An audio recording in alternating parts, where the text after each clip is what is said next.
से बोलिए श्री सदगुरुदेव की जय। कहा है कि दौड़त दौड़त दौड़िया जब लग मन की दौड़, और दौड़त दौड़त मन थिर भया तो बस ठोर की ठोर। आदमी दौड़ता है, दौड़ने से कुछ मिलता नहीं, लेकिन स्थिर रहने से ही मिलता है।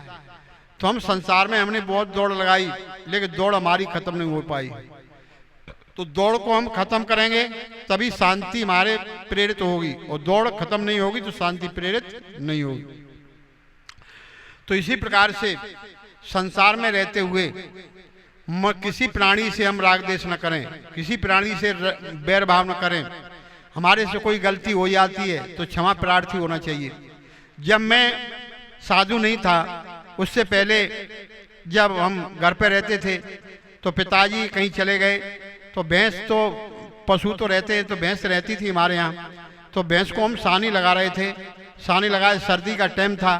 तो सर्दी के टाइम में पहले हैंडपंप कम ही थे, तो हैंडपंप कम थे तो नंबर लग जाता, बांटी पे बांटी बांटी बांटी। अब मैं भैंस को सानी लगा करके आया, अब मेरे हाथ ठिठुर रहे थे, जाड़े का मौसम था। मैंने सब लोगों से कहा भाई ऐसा करो कि मुझे हाथ धो ले दो, तो सबने मना कर दिया, मैं बाल्टी भर ले, तो मैं बाल्टी भर, किसी ने हाथ नहीं धोने दिए। मैं खड़ा रहा कम से कम एक आधा घंटे पौन घंटे खड़ा रहा, हाथ नहीं धोने दी किसी ने। तो एक व्यक्ति ने बाल्टी लगाई तो मैंने बाल्टी पकड़ के और फेंक दी सड़क पर, ठटराते हुए चली गई। तो कुछ बात नहीं, मैंने हाथ धो लिए, चला गया, कोई बात नहीं।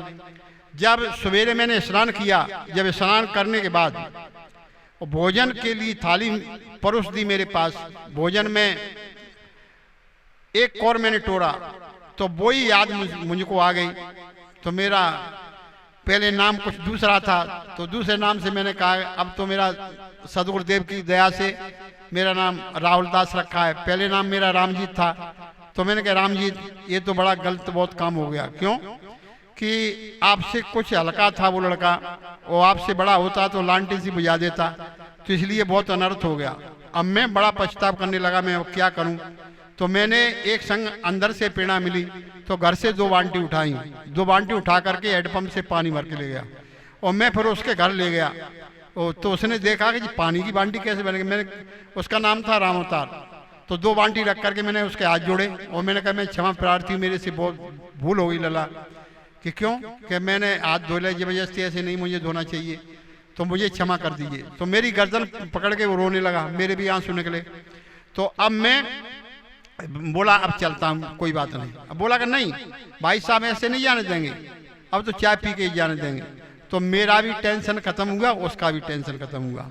इसी प्रकार से अगर गलती बन भी जाए तो क्षमा प्रार्थी हुई तो उसका टेंशन नहीं बनेगा और वो संस्कार आपका छूट जाएगा। तो हम इसी प्रकार से हमारे अंदर कोई गलती होती है तो गलती का सुधार करना चाहिए, कोई बात नहीं। और जो झुकता हुआ है, जो भारी होगा वो झुकेगा।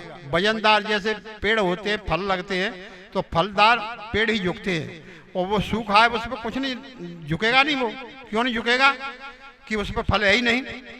तो इसी प्रकार से समझना चाहिए कि वास्तव में फलदायक पेड़ तो बहुत बढ़िया होता है। तो वजनदार हम होने चाहिए, और हमारे अंदर ऐसी कोई आदत हो, किसी से हमारे गलती हो गई और लेकिन उसको क्षमा प्रार्थी, तो आपका वो बंधन वही तुरंत छूट जाएगा। क्षमा प्रार्थी हो जाओ केवल, तो माफ हो जाएगी। और क्षमा नहीं करे तो अगले जन्म में फिर आपको संस्कार प्रेरित करेगा। तो इसी प्रकार से कहा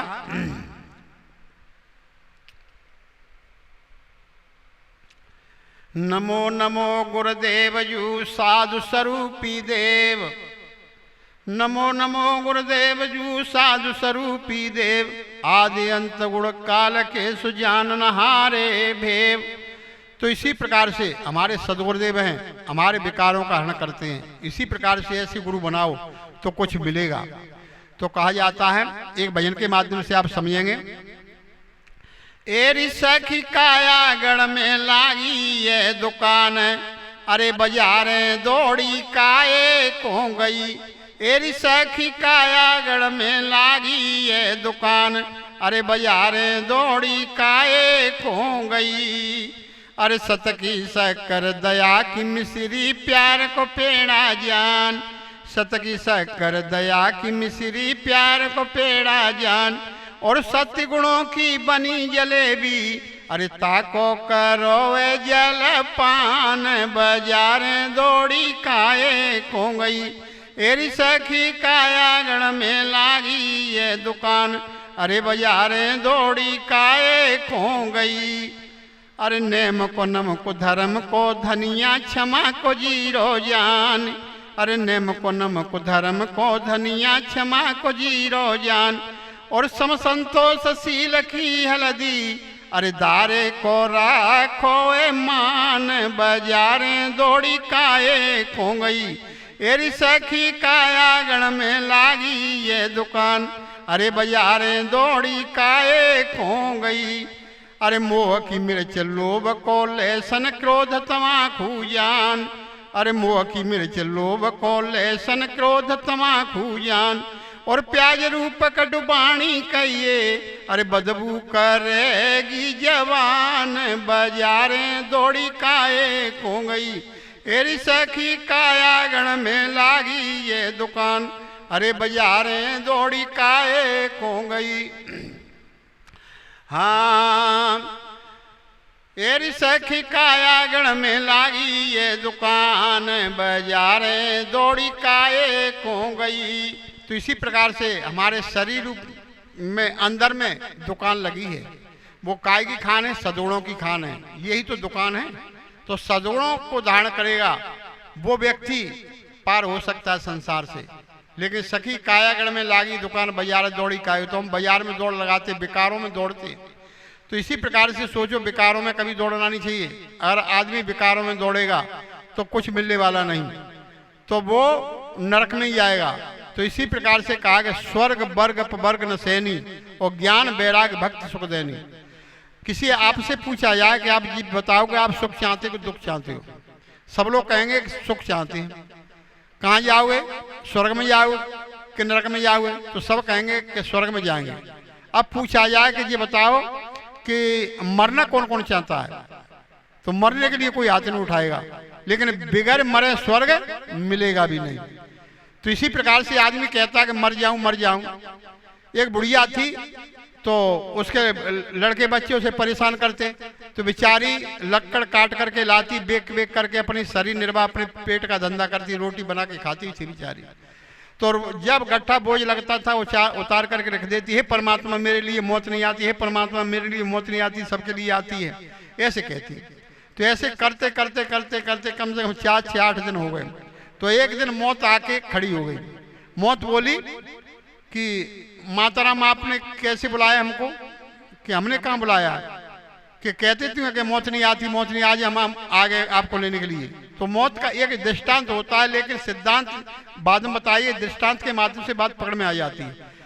तो मौत ने कहा बुढ़िया से कि चलो हो जाओ तैयार, अब हमने आपको लेने आए हैं। तो बुढ़िया बोली कि ये तो पूछो कि हम बुलाए किस लिए? तो उनने कहा कि किस लिए बुलाए? कि ये गट्ठा वो चायबे के लिए बुलाए, लेवे के लिए तुम बुलाए। तो 90 साल की बुढ़िया बताओ, मरना नहीं चाहती थी, वो वैसे कहती है मौत नहीं आती, मौत नहीं आती। तो इसी प्रकार से मरना कोई नहीं चाहता है। तो हम कह देते हैं, कलेश में कह देते हैं मौत नहीं आती, मौत नहीं आती। इसी प्रकार से सोचो, वास्तव में संसार में हम दुख सुख मिल रहा है, जो किसके माध्यम से मिल रहा है? ये हमारे कर्मों के माध्यम से मिला। तो हम समझे कि वास्तव में संसार में जो प्राणी है, तो प्राणी जितने हैं सभी स्वार्थी हैं। संसार में ऐसा प्राणी कोई नहीं मिला है जो कि हमको समझ लो कुछ सुख दुख देने वाला हो। अपने कर्मों के माध्यम से सुख दुख मिलता है। तो हम कर्म हमारे अच्छे हैं तो किस्मत हमारी दासी है, धर्म हमारे अच्छे हैं तो घर में मथुरा काशी है। कर्म धर्म दो अच्छे हैं तो घटई में अविनाशी है, कर्म धर्म दो बिगड़े तो गले में उनकी फांसी है। तो कर्म ही तो सबसे बढ़िया है। तो कर्म अच्छे करते रहो, लेकिन कर्म अच्छा नहीं किया तो हम संसार में हमारा पतन हो जाएगा, और संसार में पतन होकर के हमारा बिगाड़ हो जाएगा। हम संसार में भूले हुए हैं। तो यहाँ पर कहा, अरे संतो भाई भूला लोग कहें घर मेरा, मेरे संतो भाई भूला लोग कहें घर मेरा। अरे जा घर में तू भूला डोले, सो घर नहीं तेरा। अरे जा घर में तू भूला डोले, सो घर नहीं में तेरा। अरे संतो भाई भूला लोग कहें घर मेरा। अरे जागर में तू भूला डोले सो घर नाही तेरा, और गांठी बांध खर्च ना पठयो बहुरन की ओए फेरा। सो संतो भाई भूला लोग कहें घर मेरा, मेरे संतो भाई भूला लोग कहें घर मेरा। गांठी बांध खर्च ना पठयो बहुरन की ओ फेरा, और बीवी बाहर हरम मेल में बीच मियाँ का डेरा। मेरे संतो भाई भूला लोग कहें घर मेरा, मेरे संतो भाई भूला लोग कहें घर मेरा। हर गांठी बांध खर्च ना पठयो बहुरन कियो फेरा, और बीबी बाहर हरम मेल में बीच मियाँ का डेरा। मेरे संतो भाई भूला लोग कहें घर मेरा। अरे नौ मन सूत अर्जुन सुर जय जन्म जन्म युरझेरा। अरे नौ मन सूत अर्जुन सुर जय जन्म जन्म युरझेरा।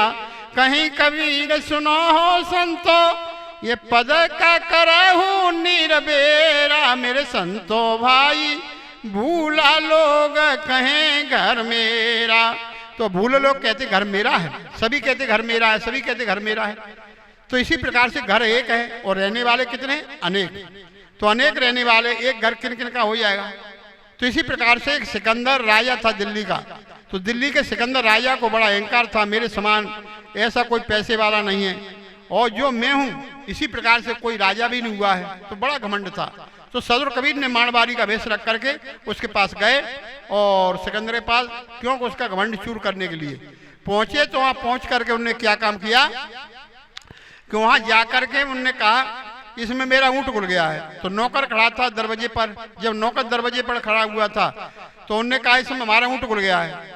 और नौकर ने कहा नहीं हमारे राजा सिकंदर का महल है, इसमें ऊंट कैसे गुल गया। नहीं ये धर्मशाला है, इसमें ऊंट गुल गया है। तो अभी पकड़ के लाता हूं ऊंट को। तो सिकंदर ऊपर छत पर सो रहा। तो सिकंदर ने सोचा आज मेरे दरवाजे पर कोई सच्चा फकीर आया हुआ है।